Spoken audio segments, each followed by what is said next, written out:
Before we get started, I want to thank our Patreon backers who make these videos possible.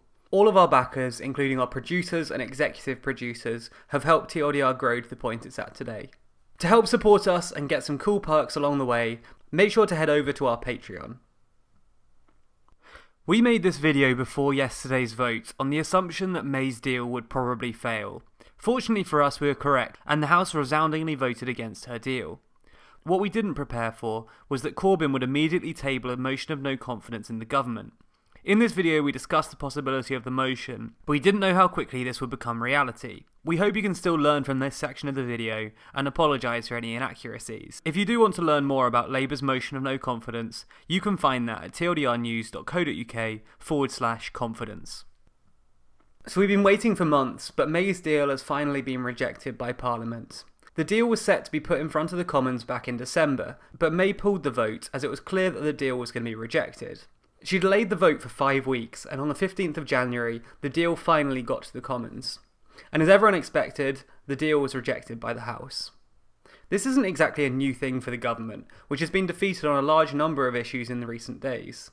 The most important thing for the government is that they can bounce back, because they don't have long to prepare for Plan B. For starters, there are 10 weeks until the UK is set to leave the EU, but even more than that, the government only has a matter of days to present a new plan.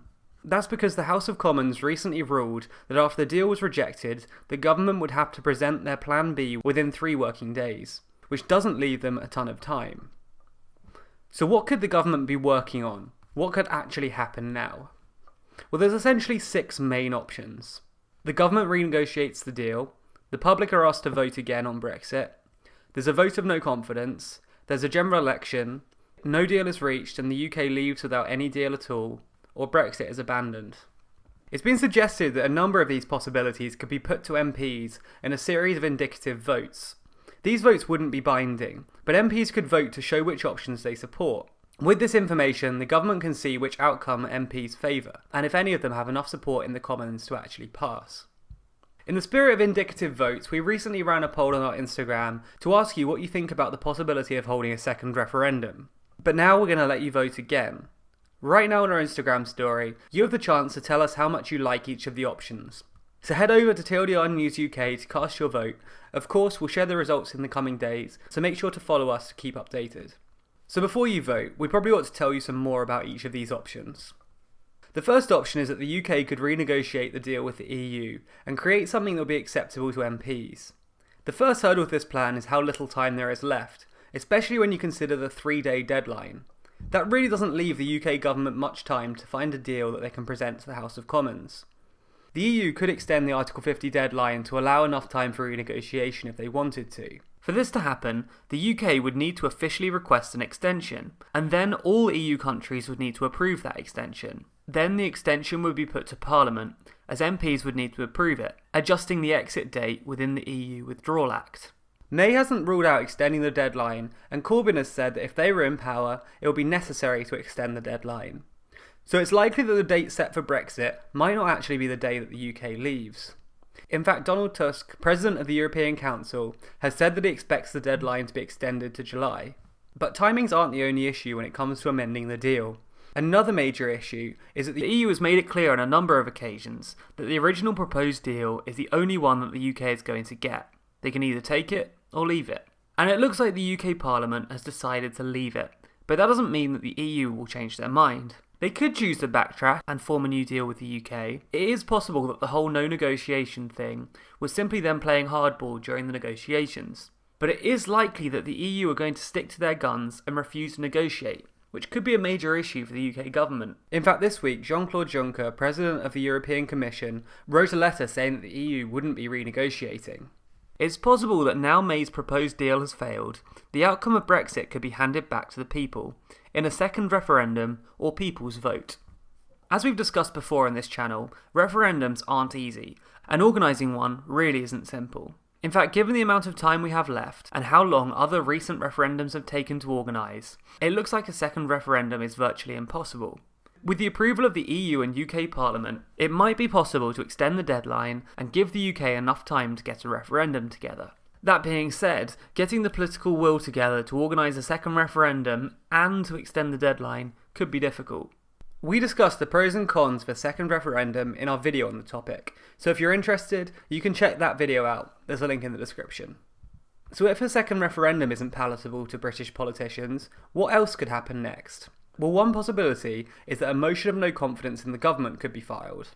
This is where MPs are asked if they still have confidence in the government's ability to operate effectively. In a recent interview, Jeremy Corbyn was asked to comment on whether he'd table a motion of no confidence in the government. He said, "We'll table a motion of no confidence in the government at a time of our choosing, but it's going to be soon, don't worry about that." This is different to the vote which was held in December. That motion was specifically aimed at the Prime Minister and was only voted on by members of the Prime Minister's party. This motion of no confidence is in the entire government. If a motion of no confidence is held, then all MPs would have a chance to vote on whether they believe that the government was still able to operate effectively. If the motion gets a simple majority, then the government would lose, and that would be very bad news for them. The Fixed Term Parliament Act states that if the government loses a vote of no confidence, they have 14 days to form a new government capable of winning a vote of no confidence. This could be done by May resigning and a new Prime Minister taking her place, or it could be as simple as making some concessions to the opposition parties. Either way, if a new government is formed and wins approval within the 14-day window, then the new government will continue to progress with the Brexit process. In theory, a vote of no confidence could actually be good news for May. If the government wins this vote, it could boost her authority within the House and help her govern more effectively. However, it's very similar to the tactics she tried in the 2017 election, and that didn't work so well for her back then, so she might be concerned about trying the tactic again. The government does have a decent chance of winning a vote of no confidence. The DUP is committed to backing them, so they would have a majority. That is unless some Conservatives decide to vote against their own party. If you want us to go into more detail about how a motion would work and what kind of government would likely be formed if they lost, comment below and drop a like on this video to let us know. If no government can be approved, then it goes to a general election. Regardless of how the new government is formed, clearly a new government would have different policies in relation to Brexit, and they would have the opportunity to shape the future as they wish. A general election is a real possibility. In the days before the original December vote, May warned MPs that if they didn't support her deal, it could result in a general election and Jeremy Corbyn's Labour Party gaining power. This is something Corbyn and the Labour Party are unsurprisingly very keen on.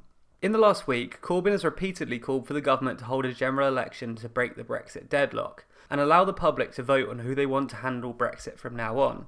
A general election could come as the result of a vote of no confidence, but it could also be called by May herself. As we just touched on, this is what she did back in 2017, in an attempt to improve her authority, and the move failed pretty spectacularly. Despite May's history calling general elections, she might want to do so in order to give herself a mandate for her deal. As if the people vote for her government, that implies they support her deal, and allows May to bulldoze it through a bit more. But a win is far from guaranteed. May's deal is very unpopular, and Remain is ahead of Leave in most polls. Polling data from YouGov shows that the government would likely win a popular vote, but only by the smallest of margins, with 41% of the vote compared to Labour's 39%. You can find out more about who would win a general election if it was held today at tldrnews.co.uk/today. But safe to say, victory is far from guaranteed for May. She can't just call a general election on a whim due to the Fixed Term Parliaments Act, but she could ask Parliament to support the election move as she did last time. 2/3 of Parliament would need to vote to support the deal, but she would also likely need EU and parliamentary approval to extend the deadline for leaving the EU. All of the options we've discussed in this video have included a whole lot of ifs and relied on approvals from all over the place. The one option which is a bit more black and white is a no-deal Brexit. By default, if the UK does nothing or fails to reach any kind of agreement, then the UK will leave the EU on the 29th of March without a deal at all. It is possible that the UK might be able to get back in the future, but essentially it will be the end of the line for Brexit. The government might want to pass some laws to prepare for Brexit between now and the end of March, but even this is optional. They could just sit back and do nothing, and the outcome would happen automatically. The whole calling off Brexit thing is another possibility, and we covered that in a separate video. May even said this week that the chance of Brexit being cancelled was higher than the chance of the UK leaving with no deal. It's possible this is just another scare tactic intended to get Brexiteer MPs to support her deal, but it is a really big statement to make. The EU has ruled that the UK would be allowed to revoke Article 50 and remain within the EU if they wanted to. As the original vote was a non-binding advisory referendum, Parliament could simply decide to ignore the result of the referendum. While this might be unpopular with many Leave voters, it is a legitimate strategy, and one that some are in favour of. So which option do you like best? What do you think the best outcome for the UK is? Head over to our Instagram right now and have a vote in our story. Also, while we're getting you to do stuff, make sure to subscribe to this channel and follow us across all the social networks you can think of. Just search for TLDR News.